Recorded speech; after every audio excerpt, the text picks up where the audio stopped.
Hello, my name's Carla Clark. I'm the Specialist Safeguarding Midwife for University Hospitals of Morecambe Bay. Congratulations on the birth of your baby. Before you go home, I'd like to take a moment to speak to you today about when babies cry and why babies cry. I'd like to signpost you to some information to take home with you and to give you a little bit of background about something called the ICON campaign.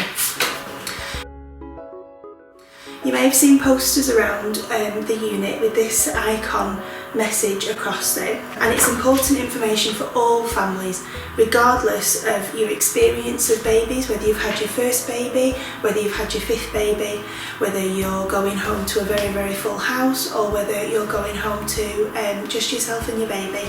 It's important for absolutely everyone. So the first section of the ICON campaign is infant crying is normal and it will stop. You may or may not know that increased crying in babies between 2 and 8 weeks is completely normal.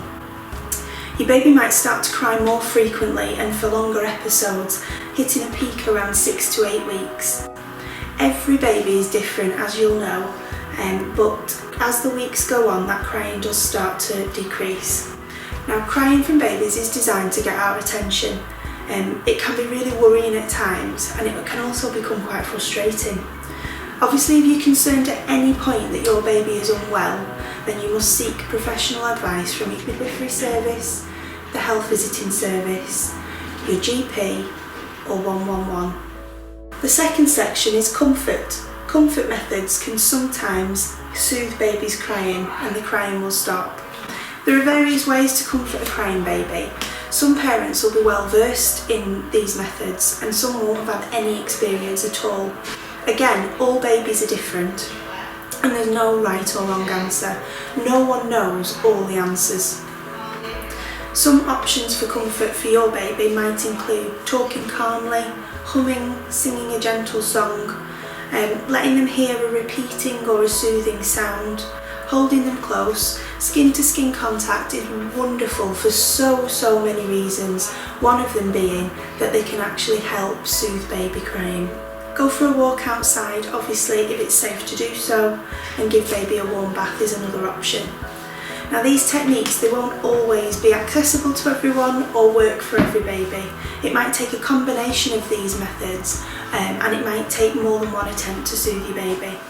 Again, if you're concerned that babies crying means that they're not well, then you need to be seeking professional advice. So the next section is O for it is okay to walk away if you have checked your baby is safe and the crying is getting to you. So what to do if the crying won't stop?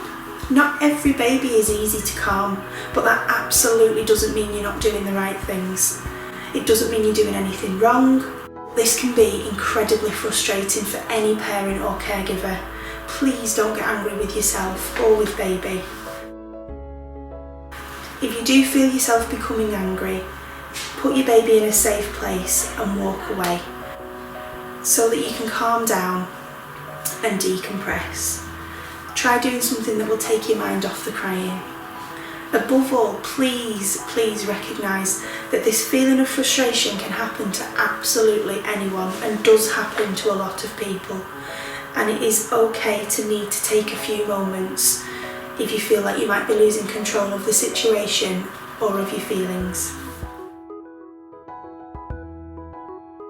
Take this opportunity now to have a little think about what might work for you if you do find yourself in that situation.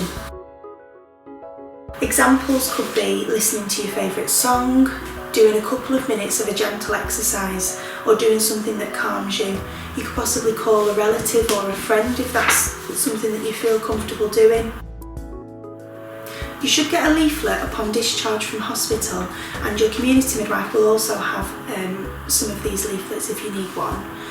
On the back of it, it's got a little section for you to think about a strategy for if you do find yourself becoming frustrated, and you can actually write it down and have a few pointers if you do find yourself in that situation. After a few minutes, when you've managed to feel a little calmer, you can go back and check on baby. It is normal for parents to get stressed, especially by crying. Please try and put time aside to take care of yourself and your own needs as well as those of your baby, and that will help you to cope. The N is for never shake or hurt a baby. It's really important that this information is shared with all potential caregivers for your baby, as it's not only parents who can become frustrated by a baby's cry. Handling a baby roughly might cause them to become more upset. Shouting or getting angry will make things worse.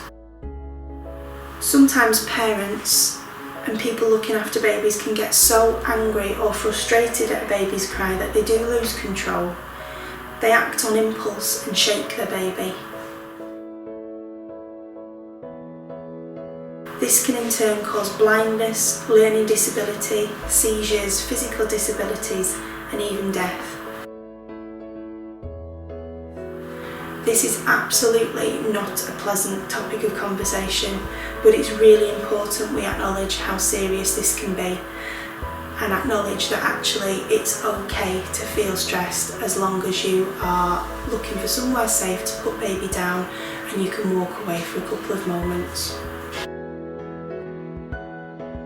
For more information on the ICON programme, if you've got access to the internet, on the back of the leaflet there is the website, the Facebook page and the Twitter information. Again, like I say, this leaflet will go home with you today. Please feel free to take the opportunity to ask your midwife any questions that you need clarifying or anything you're concerned about with regards to ICON and its message. Obviously, during the current COVID-19 restrictions and social distancing guidance, this could have quite a significant impact on options for parents to use certain coping mechanisms when trying to cope with a crying baby. Additionally, we are currently at a time of unprecedented uncertainty and stress which could impact on your own emotional well-being and stress levels. It's therefore important, now more than ever, to make sure we're thinking about planning ways to assist in coping with a crying baby. Remember that phase, it will stop. Be an icon for your baby and cope with their crying with support. We're here to support you and your family if things become difficult.